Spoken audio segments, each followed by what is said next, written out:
السلام علیکم دوستو، کیسے ہیں آپ سب؟ امید کرتا ہوں خیریت سے ہوں گے۔ اللہ تعالیٰ آپ کو ہمیشہ ہنستا مسکراتا رکھے، آپ کی ہر جائز دعا قبول فرمائے۔ اللہ آپ کو تمام دکھ تکالیف اور پریشانیوں سے محفوظ رکھے اور کبھی بھی کسی کا محتاج نہ کرے۔ Welcome to my channel Naseer Centre voice.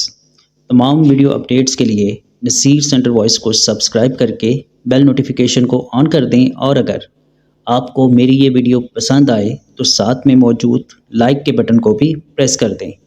بہت شکریہ دوستو، بڑھتے ہیں آج کی سٹوری کی جانب۔ رات آدھی گزر چکی تھی۔ اس ہفتے میری رات کی ڈیوٹی تھی۔ رات میں آفس میں زیادہ کام نہیں ہوتا تھا، لیکن ڈیوٹی تو ڈیوٹی ہوتی ہے۔ پاگل خانے کے پاگلوں پر نگرانی کرنا بھی ہوتی ہے۔ عموماً رات میں سب پاگل جلدی سو جاتے ہیں، اس لیے رات میں پریشانی کی کوئی بات نہیں ہوتی۔ پھر بھی ایک چکر کمروں کا لگانا ضروری ہوتا ہے۔ اپنے آفس سے نکلنے پر مجھے رات کی تاریکی میں ایک کمرے سے زور زور سے کہکہا لگانے کی آواز سنائی دی۔ میں حیران رہ گیا کہ رات کے اس پہر یہ کون کہکہے لگا رہا ہے۔ ویسے تو پاگلوں میں کوئی اچھی امید نہیں رکھی جا سکتی، وہ کسی بھی وقت کوئی بھی احمقانہ حرکت کر سکتے ہیں۔ جب ان پاگلوں پر پاگل پن کے دورے پڑتے ہیں، یہ خود کو بھی زخمی کرنے سے باز نہیں آتے۔ جب میں پاگل خانے نیا آیا تھا، بہت خوفزدہ بھی تھا کہ کس طرح پاگلوں کے درمیان کام کروں گا۔ ڈیوٹی جوائن کرنے کے 2 دن بعد کا واقعہ ہے۔ میں جب اپنے آفس پہنچا، میں نے دیکھا ایک شخص ٹیبل پر چڑھ کر وال کلاک اتارنے کی کوشش کر رہا ہے۔ اس کے ہاتھ میں صفائی کرنے والا کپڑا بھی تھا۔ کیا کر رہے ہو؟ میں نے پوچھا۔ کمرے کی صفائی کر رہا تھا، سوچا گھڑی بھی صاف کر دوں۔ تم جو یہ حرکت کر رہے ہو، اس کے نتیجے میں زمین پر گر کر زخمی بھی ہو سکتے ہو۔ یہ تو ٹیبل ہے، میں کئی بار جہاز سے بھی زمین پر گر چکا ہوں، لیکن مجھے ذرا بھی چوٹ نہیں آئی۔ یہ کیسے ممکن ہے کہ تم بچ گئے؟ اس کمرے میں تمہاری ڈیوٹی کس نے لگائی ہے؟ میں نے پوچھا۔ ڈیوٹی کون لگائے گا؟ مجھے خود کام کرنے کا شوق ہے، کسی کی مجال ہے جو میری ڈیوٹی لگائے؟ وہ اپنا سینہ تان کر بولا۔ میرے کمرے میں صفائی ہو گئی ہے یا باقی ہے؟ ذل سبحانی صفائی ہو چکی ہے، وہ بولا۔ ٹھیک ہے، تم جا سکتے ہو، میں نے کہا۔ وہ مسکراتے ہوئے مجھے دیکھ کر وہاں سے چلا گیا۔ اس کے جانے پر کلیم کمرے میں داخل ہوا۔ اس بیوقوف کو ادارے نے کیسے بھرتی کر لیا؟ میں نے پوچھا۔ یہ ملازم کہاں؟ پاگل ہے، وہ بولا۔ پاگل ہے تو اس کو آزاد کیوں چھوڑا ہوا ہے؟ میں نے کہا۔ جو زیادہ پاگل نہیں ہوتے ان سے صفائی اور چھوٹے موٹے کام لیتے ہیں، کلیم بولا۔ اس طرح پاگلوں سے کام نہیں لینا چاہیے، یہ کچھ بھی گڑبڑ کر سکتے ہیں، میں نے کہا۔ یہاں ہے ہی کیا جو گڑبڑ کریں گے؟ وہ مسکرایا۔ کلیم کی بات میں وزن تھا، اس لیے میں خاموش ہو گیا۔ دوپہر کا وقت تھا۔ میرے کمرے سے باہر کسی کے شور کرنے کی آواز سنائی دی۔ میں یہ دیکھنے کو کہ کون شور کر رہا ہے باہر آیا۔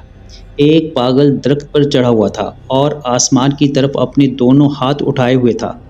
ادارے کے لوگ اسے نیچے آنے کو کہہ رہے تھے۔ وہ بضد تھا، جب تک سورج کو آسمان سے توڑ کر نہیں لائے گا وہ زمین پر نہیں آئے گا۔ اچانک کلیم ایک بڑی گیند لے آیا۔ اس نے پاگل کو گیند دکھاتے ہوئے کہا، عارف، یہ سورج کو ہم نے آسمان سے توڑ لیا ہے۔ ارے تم نے سورج کو توڑ ہی لیا اور ہم کو خبر بھی نہیں ہونے دی۔ یہ کہتے ہوئے وہ درخت سے نیچے اتر آیا۔ کلیم، تم پاگلوں کے ذہن کو خوب سمجھتے ہو، میں نے مسکراتے ہوئے کہا۔ پاگلوں کو سمجھانے کے لیے پاگل بننا پڑتا ہے۔ وہ زور سے ہنسا۔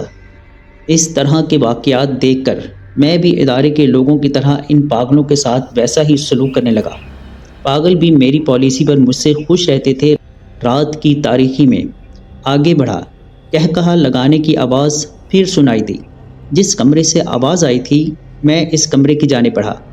اس کمرے میں 1 ماہ قبل آنے والے نئے پاگل کو رکھا گیا تھا۔ وہ عجیب و غریب حرکتیں کرتا تھا۔ دفتر کا سٹاف اس سے خوفزدہ رہتا تھا۔ خوفزدہ رہنے کی وجہ اس کی پر اسرار حرکتیں تھیں۔ مجھے بھی نہ جانے کیوں اس کی صورت اور دیکھنے کے انداز سے خوف محسوس ہونے لگا۔ اس کے کمرے میں جانے پر وہ خوفزدہ دکھائی دیا۔ کیا نیند نہیں آ رہی جو سو نہیں رہے ہو؟ میں نے پوچھا۔ یہ خوفناک بلا مجھے سونے دے گی تو سونا نصیب ہوگا۔ اس نے ایک کمرے کی جانب اشارہ کرتے ہوئے مجھ سے کہا، لیکن مجھے تو یہاں کوئی نظر نہیں آ رہا۔ یہ خوفناک بلا تمہیں کیوں نظر آئے گی؟ یہ نظر تو مجھے ہی آئے گی، وہ بولا۔ کمرے میں اچانک کہے کی آواز گونجی۔ میں بری طرح سے چونکا۔ چونکنا میرا فطری عمل تھا کیونکہ کمرے میں ظہیر کے علاوہ اور کوئی نہ تھا۔ پھر کہے کی آواز کیوں سنائی دی؟ مجھے خوفزدہ دیکھ کر ظہیر مسکرایا۔ ہو گئی نا خوفزدہ؟ میری ہمت دیکھو، اس کے ساتھ کئی سالوں سے رہ رہا ہوں۔ گھر والے بھی مجھے کب تک برداشت کرتے، آخر پاگل خانے چھوڑ گئے، حالانکہ میں پاگل نہیں ہوں۔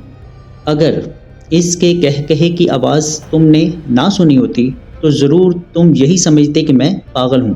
پاگل خانے میں آنے والا ہر شخص پاگل نہیں ہوتا۔ یہ کس نے کہا لگایا ہے جو نظر نہیں آ رہا؟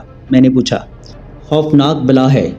کیا کبھی تمہارا کسی خوفناک بلا سے واسطہ پڑا ہے؟ ظہیر نے پوچھا۔ نہیں۔ کمرے میں کئی بار خوفناک کہے گونجے پر میں بری طرح خوفزدہ ہوا اور کمرے سے باہر نکل آیا۔ ظہیر جب پاگل خانے آیا تھا، اس کے لواحقین نے بتایا تھا کہ وہ پاگل ہو گیا ہے، لیکن اس میں پاگلوں والی کوئی علامات موجود نہ تھیں۔ کئی دن گزر گئے، لیکن وہ مجھے ایک نارمل انسان لگا۔ دن بھر ایک نارمل انسان کی طرح باتیں کرتا اور مجھ سے اخبار لے کر پڑھتا، خبروں پر نارمل انسان کی طرح تبصرے بھی کرتا۔ رات میں پاگل اس سے بری طرح خوفزدہ ہو جاتے تھے۔ وہ رات میں عجیب و غریب حرکتیں کرنے لگتا تھا۔ اس کی ان حرکتوں کی وجہ سے ظہیر کو رات میں سب سے الگ تھلگ رکھا جاتا تھا۔ ظہیر نے کسی کو نقصان نہیں پہنچایا تھا، سب پاگل اور وہاں کا عملہ اس کے باوجود اس سے ڈرتا تھا۔ دوسرے دن مجھے تجسس ہوا کہ ظہیر سے معلوم کروں کہ اس کے ساتھ ایسا کیا ہوا ہے جو وہ اس حال کو پہنچ گیا۔ میں دل میں خوفزدہ بھی تھا اور ظہیر کے بارے میں جاننا بھی چاہتا تھا۔ دوپہر کے وقت ظہیر کھانا کھا کر آرام کر رہا تھا۔ مجھے اپنی جانب آتا دیکھ کر وہ چونکا۔ رات تم کمرے میں کیوں بھاگ گئے تھے؟ مجھے خوف محسوس ہوا اور وہاں سے بھاگ آیا۔ تمہارے ساتھ یہ کیا مسئلہ ہے؟ میں نے پوچھا۔ میرے ساتھ جو ہو رہا ہے یہ مصیبت میں نے خود مول لی ہے۔ اچھی زندگی گزار رہا تھا، لالچ نے مجھے اندھا کر دیا۔ یہی میں جاننا چاہتا ہوں تمہارے ساتھ آخر ہوا کیا ہے؟ اپنے مالی حالات سے میں خوش نہ تھا۔ میں دولت مند بننا چاہتا تھا، اپنے عزیز اور رشتہ داروں سے بھی زیادہ دولت مند بننا چاہتا تھا۔ دولت انسان کی کمزوری ہے، کسی کو دولت سے زیادہ اور کسی کو کم چاہت ہوتی ہے۔ اس نے کہا، مجھے زیادہ کی تھی اس لیے ایسا ہوا۔ ظہیر نے کہا، تمہارے ساتھ ایسا کیا ہوا؟ میں نے پوچھا۔ ایک ہندو وشنو نام کا شخص کالے علم کا ماہر تھا، اس سے میری ملاقات ہو گئی۔ میں جس دکان پر کام کرتا تھا وہاں وشنو کالے عملیات کی کتابیں خریدنے آیا کرتا تھا۔ وہ اپنے کارنامے بڑھا چڑھا کر بیان کرتا تھا کہ کس طرح وہ اپنے کالے علم کے ذریعے لوگوں کے کام کرتا ہے۔ اس کی باتیں سن کر میرا دل بھی چاہنے لگا تھا کہ کالے عملیات کے ذریعے دولت کماؤں۔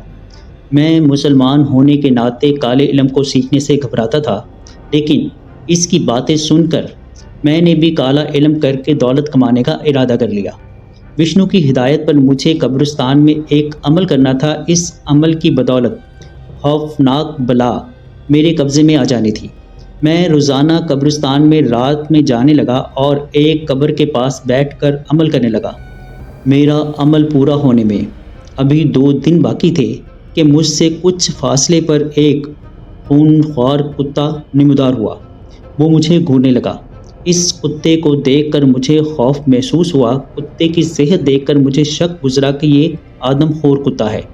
میں نے سنا ہوا تھا کہ اس قبرستان میں آدم خور کتے رہتے ہیں جو دن میں چھپے رہتے ہیں اور رات کی تاریکی میں باہر نکل آتے ہیں۔ وہ تازہ قبر کو کھود کر مردے کو نکال کر کھا جاتے ہیں۔ انسان کا گوشت کھا کھا کر یہ اتنے طاقتور ہو چکے ہیں کہ اگر زندہ انسان پر حملہ کریں تو منٹوں میں اسے چیر پھاڑ کر کھا جائیں۔ میں سوچ ہی رہا تھا کہ اس کتے سے کیسے نپٹا جائے۔ اس کتے نے مجھ پر حملہ کر دیا۔ میں اپنے ساتھ ایک ڈنڈا لے کر آیا تھا، وہ میں نے اٹھا کر کتے پر حملہ کر دیا۔ کتے کو مجھ سے اس طرح کے حملے کی توقع نہ تھی۔ ڈنڈے سے حملہ کرنے پر کتا گھبرا گیا، اس نے خیریت اسی میں جانی کہ وہاں سے فرار ہو جائے۔ وہ کتا دم دبا کر وہاں سے بھاگ گیا۔ میں جیسے ہی اپنی جگہ آیا، ایک خوفناک بلا کو وہاں پایا۔ وہ بلا میری جگہ قبضہ کر بیٹھ چکی تھی۔ مجھے دیکھ کر وہ بولی، مجھے قابو کرنے کا خواب دیکھ رہا تھا نا؟ دیکھ کس طرح کتے کو یہاں بیچ کر تیرا عمل خراب کر دیا۔ اب میں تیرے قابو میں نہیں آ سکتی، لیکن تیری زندگی کو ضرور برباد کر دوں گی۔ یہ کہہ کر وہ خوفناک بلا زور سے ہنستی ہوئی وہاں سے غائب ہو گئی۔ میں جب وشنو کے پاس گیا، اس نے میری بات سن کر اپنے عملیات کے ذریعے خوفناک بلا کو قابو میں کرنے کی پوری کوشش کی، لیکن کامیابی نہ ہو سکی۔ ہم دونوں ناکام رہے۔ اب یہ خوفناک بلا سائے کی طرح میرے ساتھ رہتی ہے، کسی کو نظر نہیں آتی لیکن مجھے نظر آتی ہے، اس نے بتایا۔ ظہیر نے دولت کے چکر میں خود کو ایک مصیبت میں مبتلا کر لیا تھا۔ اسے کسی طرح اس خوفناک بری بلا سے بچانے کے لیے مجھے کچھ کرنا پڑے گا۔ یہ سوچ کر میں اپنے کمرے میں آ گیا۔ میں کئی ایسے عاملوں سے ملا جو کالے عملیات کے ماہر تھے۔ جب انہیں ظہیر کی پریشانی بتائی، انہوں نے صاف انکار کر دیا کہ وہ اس سلسلے میں کچھ کرنے کی پوزیشن میں نہیں ہیں۔ ہاں، البتہ روحانی عمل سے شاید ظہیر کا اس بری بلا سے چھٹکارا حاصل ہو جائے۔ بدر بابا میرے ایک واقف کار تھے، وہ روحانی عمل کرتے تھے، ان کے علاج سے بہت سے لوگوں کو فائدہ پہنچا تھا۔ میں نے ان سے ملاقات کی اور ظہیر کے مسئلے سے آگاہ کیا۔ وہ میری بات سن کر مسکرائے۔ لالچ اور شارٹ کٹ کے چکر میں انسان اس طرح کی حماقتیں کر بیٹھتے ہیں۔ یہ کہتے ہوئے بدر بابا نے سگریٹ سلگائی۔ سگریٹ پیتے ہوئے وہ کچھ دیر سوچتے رہے۔ ان کے چہرے پر تشویش کی لہر آئی۔ بدر بابا نے کچھ دیر خلاؤں میں گھورا اور پھر بولے، ظہیر سے بہت بڑی حماقت ہوئی ہے۔ اسے ہندو عامل کے چکر میں نہیں پڑنا چاہیے تھا۔ اس عامل نے ظہیر کو بری طرح پھنسا دیا ہے۔ اس خوفناک بلا کو بڑے سے بڑا کالا علم کرنے والا بھی قابو کرنے کی کوشش نہیں کرتا۔ بابا تم ظہیر کے لیے کچھ کرو، میں نے کہا۔ تم آئے ہو تو ضرور کچھ نہ کچھ کرنا پڑے گا، بدر بابا نے کہا۔ میں ان کے پاس کچھ دیر بیٹھ کر چلا آیا۔ رات ڈیوٹی کے وقت میں اپنے آفس کے کمرے میں ہی تھا اور ایک فائل دیکھ رہا کہ اچانک رات کے سناٹے میں کسی کے زوردار قہقہا لگانے کی آواز سنائی دی۔ میں نے جب نظریں فائل سے ہٹا کر سامنے دیکھا، ایک خوفناک صورت والی بدصورت ترین بلا پر نظر پڑی۔ وہ مجھے گھور رہی تھی۔ اسے دیکھ کر میرا دم خشک ہو گیا۔ تجھے ظہیر سے بہت ہمدردی ہو گئی ہے، وہ خوفناک بلا بولی۔ ظہیر سے انجانے میں غلطی ہو گئی، اسے معاف کر دو، میں نے ڈرتے ڈرتے کہا۔ وہ مجھے قابو کر کے بہت دولت حاصل کرنا چاہتا تھا نا، اور تم کہہ رہے ہو کہ انجانے میں غلطی ہو گئی، وہ خوفناک بلا بولی۔ انسان دولت کے لالچ میں آ کر ایسا کر بیٹھتا ہے۔ ظہیر کو سزا نہیں دی تو اور لوگ بھی مجھے اپنا غلام بنا کر دولت حاصل کرنے کی کوشش کریں گے۔ وہ خوفناک بلا مسلسل اس کی باتوں کا جواب دے رہی تھی۔ جو ہوا اسے بھول کر ظہیر کو معاف کر دو، میں نے کہا۔ میں ویسے ہی انسانوں کی دشمن ہوں، جب تک ظہیر مر نہیں جاتا اسے میں نہیں چھوڑوں گی۔ تمہاری خیریت اسی میں ہے، ظہیر کا روحانی علاج کروانے سے باز آ جاؤ۔ میں اس سے ابھی کچھ کہنا چاہ ہی رہا تھا کہ خوفناک بلا وہاں سے غائب ہو گئی۔ اس کے چلے جانے پر میں نے وقتی طور پر سکھ کا سانس لیا، لیکن جاتے جاتے وہ خوفناک بلا دھمکی دے کر گئی تھی، وہ میرے ساتھ کچھ بھی کر سکتی ہے۔ دوسرے دن میں بدر بابا کے پاس گیا اور رات کا سارا واقعہ انہیں سنایا۔ تمہیں گھبرانے کی ضرورت نہیں، جب تک میں ظہیر کا علاج کر رہا ہوں وہ تمہارا کچھ بھی بگاڑ نہیں سکتی، بدر بابا نے مسکراتے ہوئے کہا۔ ان کی بات سن کر میں مطمئن ہو گیا۔ جب میں ان سے ملاقات کر کے واپس آ رہا تھا، بدر بابا نے دم کیا ہوا پانی دیا، جس کو مجھے گھر اور آفس میں چھڑکنا تھا۔ پانی کے چھڑکنے کا فائدہ یہ ہوا کہ پھر وہ بلا مجھے تنگ کرنے نہیں آئی اور نہ ہی نظر آئی۔ ظہیر سے باتیں کرنے پر پتہ چلا کہ وہ خوفناک بلا اس سے دور ہو گئی ہے اور نظر بھی نہیں آتی۔ ظہیر کا 40 دن تک علاج چلا۔ اس دوران بدر بابا نے دم کیا ہوا پانی بھی دیا اور تعویذ بھی دیے، جو ظہیر کے جسم پر رگڑ کر جلا دیے جاتے تھے۔ ظہیر کا علاج مکمل ہونے میں 2 دن باقی تھے۔ بدر بابا نے رات میں ظہیر کو زنجیروں سے باندھ کر رکھنے کی ہدایت کر دی۔ مجھے حیرت تو ہوئی، لیکن ان کا حکم تھا، اس لیے زنجیروں سے باندھ دیا۔ اس رات ظہیر کو زنجیروں میں باندھ کر رکھنا بہت فائدہ مند رہا۔ ظہیر نے رات میں بہت ہنگامہ کیا، لیکن زنجیروں میں بند ہونے کی وجہ سے وہ کچھ بھی کرنے میں ناکام رہا۔ اس کے شور و غل سے سارے پاگل بھی پریشان ہو گئے۔ رات کسی کو بھی سونا نصیب نہ ہوا۔ ظہیر بہت جلال میں نظر آ رہا تھا۔ اس نے زنجیروں کو خود سے چھڑوانے کی بھرپور کوشش کی، لیکن کامیاب نہ ہو سکا۔ اس کی آنکھیں سرخ ہو چکی تھیں، غصے میں منہ سے جھاگ بھی نکل رہی تھی۔ اس کی یہ حالت صبح 4 بجے تک رہی اور پھر وہ نارمل ہوتا چلا گیا۔ 2 دن گزر جانے پر ظہیر کا مکمل علاج ہو گیا اور وہ نارمل حالت میں آ چکا تھا۔ اب اسے وہ خوفناک بلا تنگ نہیں کرتی تھی اور نہ ہی نظر آتی تھی۔ جب وہ پاگل خانے سے جا رہا تھا، مجھے بہت دعائیں دیتا ہوا گیا۔ میری تھوڑی سی کوشش کرنے سے اس خوفناک بلا نے اس کا پیچھا چھوڑ دیا، ورنہ وہ ساری زندگی پاگل خانے میں گزار دیتا، لیکن خوفناک بلا سے اسے چھٹکارا نہیں ملتا۔ جی دوستو، کیسی لگی آپ کو سٹوری؟ کمنٹ باکس میں اپنی رائے کا اظہار ضرور کیجیے گا۔ اگر آپ یا آپ کے کسی جاننے والے کے ساتھ کوئی ایسا خوفناک یا ناقابل فراموش واقعہ پیش آیا ہے اور آپ اس کو ہمارے ساتھ شیئر کرنا چاہتے ہیں، تو نیچے ڈسکرپشن میں موجود میرے واٹس ایپ نمبر یا پھر ای میل ایڈریس پر ہمارے ساتھ شیئر کر سکتے ہیں۔ اپنا اور اپنے گھر والوں کا بہت سا خیال رکھیے گا۔ مجھے اور میرے گھر والوں کو اپنی دعاؤں میں یاد رکھیے گا۔ اللہ نے چاہا تو ملتے ہیں کسی اور خوفناک سٹوری میں۔ تب تک کے لیے اللہ حافظ۔